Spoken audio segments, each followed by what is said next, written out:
Peer Ministry Leadership, welcome. Glad you're here in my living room.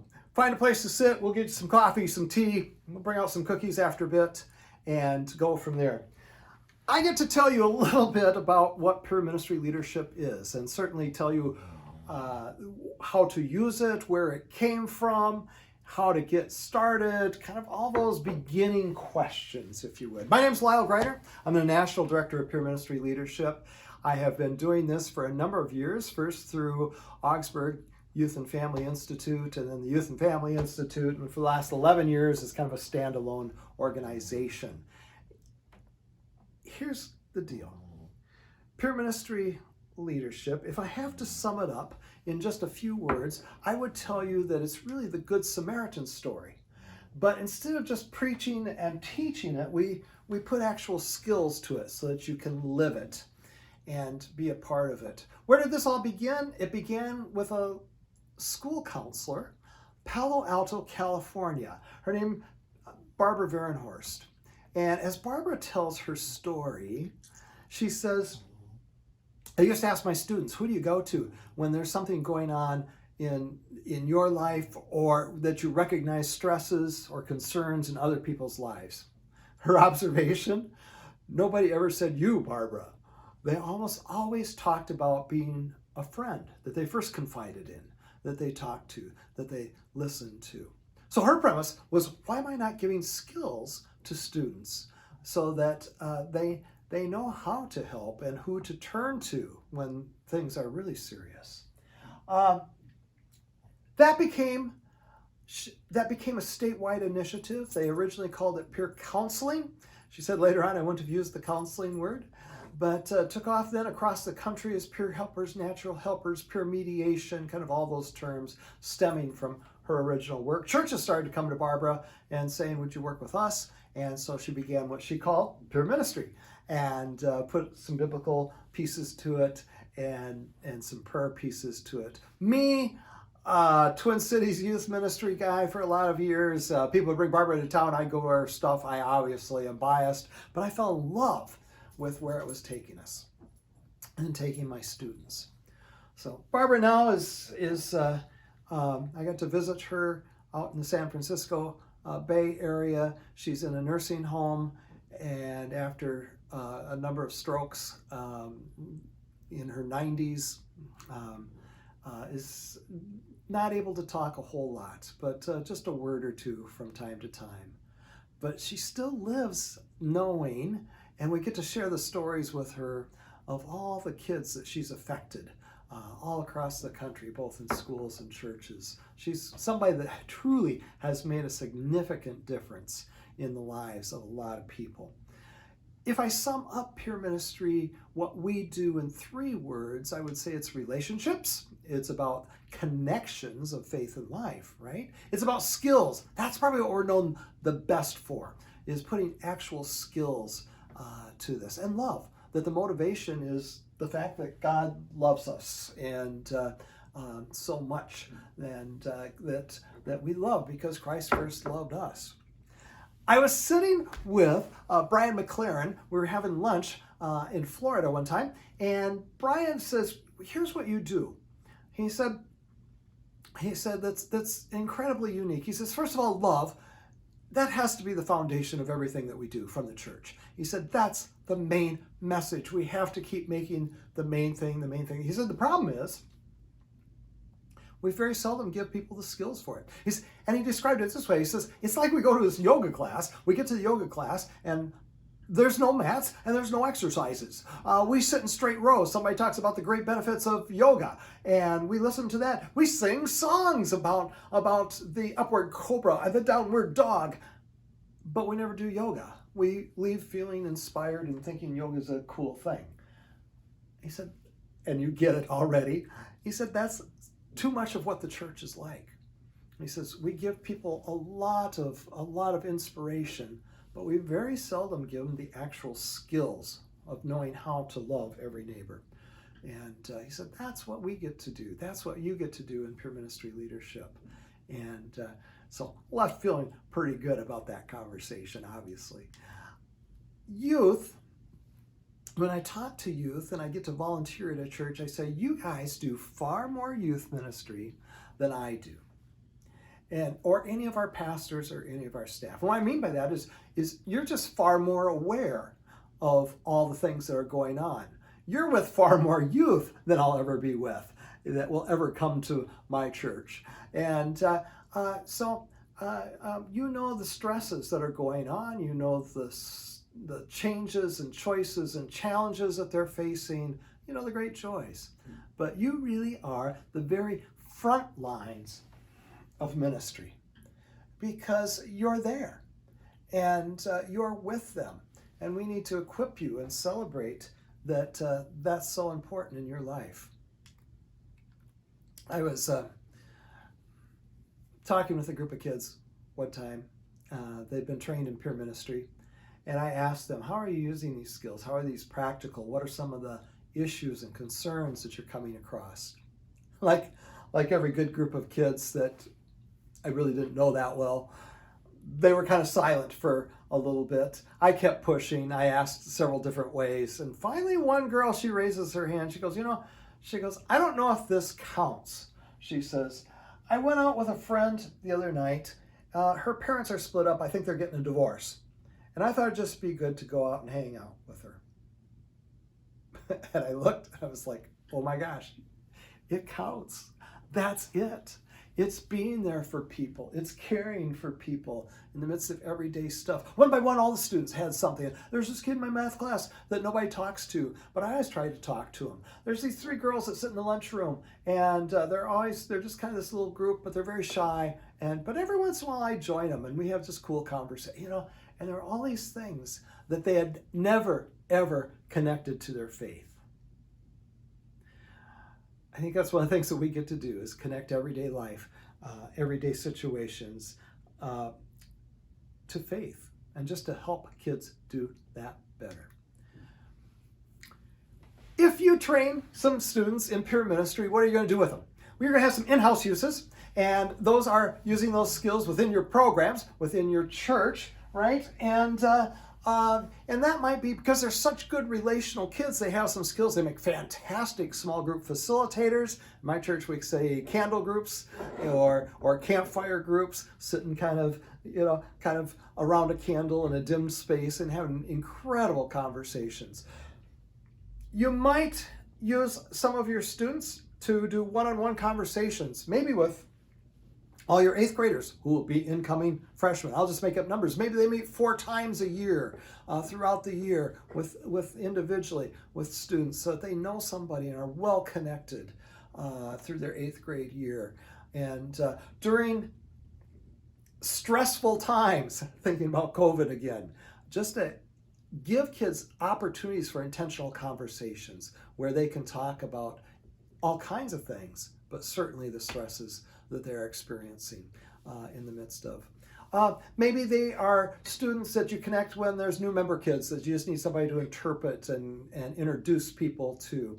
One youth minister said, I always pay every time we leave the church on an event. Hopefully we'll get to do that soon. I pay for a male and a female peer minister.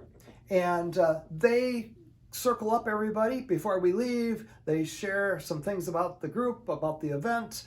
They say the opening prayer. We get in vans, and it's their job throughout the event to make sure that everybody's included, that everybody has somebody to talk to if they need to.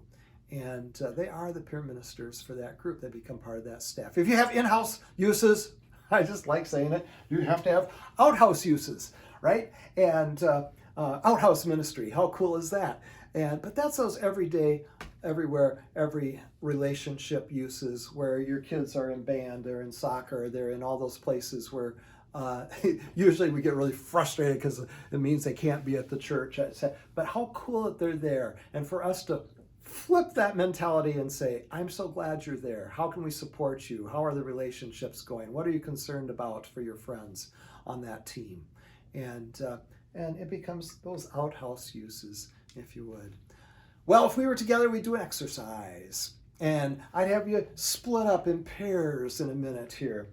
You'll have to do that on your own. But let me introduce the skill anyway. We call it wheat right? And it's just an acronym. It's pretty simple. It's some of those first things you talk about. We begin by having a conversation about when you first are beside somebody, sitting beside somebody, standing beside somebody, and think, I should start up a conversation. How do you begin? We talk about various ways, but we probably come around to the fact that a lot of us use observations, right? Tell me about your necklace. Tell me about what it says on your shirt. Tell me about the weather, or you make some kind of observation that you're both looking at. Tell me what you thought of the game last night. All kinds of things that begin. But when we do that, it somehow gives us permission to go further in conversations. Where are you from? Oh, how long have you lived there? And where else have you lived? All kinds of things there. Hobbies, interests, because in church world and even volunteer church world, we have so much extra time for hobbies and interests, but we get there, we talk. Experiences, and maybe church experiences, maybe family experiences, maybe COVID experiences, all kinds of things that we could talk about. Acquaintances. I bet if we talk long enough, we probably discover that we both know somebody in some way that we connect with. We know the same person, or somebody that knows the same person. And we'd work hard at that. T for travel. And and maybe it's hoping this summer that we get to do camps and get to do mission trips and some of those things. Or maybe it's just going across town to the grocery store and something that we saw. All kinds of. So I'm working with this college group one time. We'd introduced this, and we took a break. There was donuts and coffee. And other people in the building, and one young man comes back to me and he says, "See that man over there?" And I go, "Yeah." He goes, "I just weeded the guy." I was like, "What?" And he goes, "Standing there getting my coffee and donut." He says, "I got through like all 5 of those things." And so suddenly it becomes this verb to go out and weed people. And how fun was that? My aha story, I've got a bunch of stories, but I go back to this aha story. We were on a ski trip. I got to introduce some peer ministry pieces at night. We introduced the wheat piece. We said, tomorrow will be chair lift chat day, which meant this. It had a singles line. It was a busy resort. They had to fill up every chair. The singles line, you didn't know who you were going to sit beside, but you filled in the blank spots. And so 3 times, and you get to wheat whoever you sit beside. We'll come back and tell stories tomorrow night. Mine, school teacher. We talked education. I was trained as a middle school educator, so that was pretty cool. She was from Canada. We said a lot more than I was used to. It was interesting. Anyway, second person I wrote up with, Mr. Party Dude, mid-20s, wanted to tell me all about the strip joint that he'd been at the night before. So about halfway up, I thought I should share who I am and what I do. So kind of an odd conversation from there, but we still connected in some ways. And third person I write up with was, as he described himself, a businessman, and he said he shared fairly early in the conversation that he was with his wife, and he saw it really as kind of a last-ditch effort to see if their marriage was going to work. So our conversation was kind of deep and kind of serious, and we ended up standing at the top and talking for quite a while, and I wasn't going to solve or fix anything, so I just listened, and eventually, a little blessing, but you guys, skiing down the hill, if you could, I'm sure there's like this big light bulb that went above my head, and because here's what happened, I'm recognizing maybe for the first time that wheat thing. That it's not just a silly acronym. It's not just a kind of fun activity. It's the Good Samaritan story.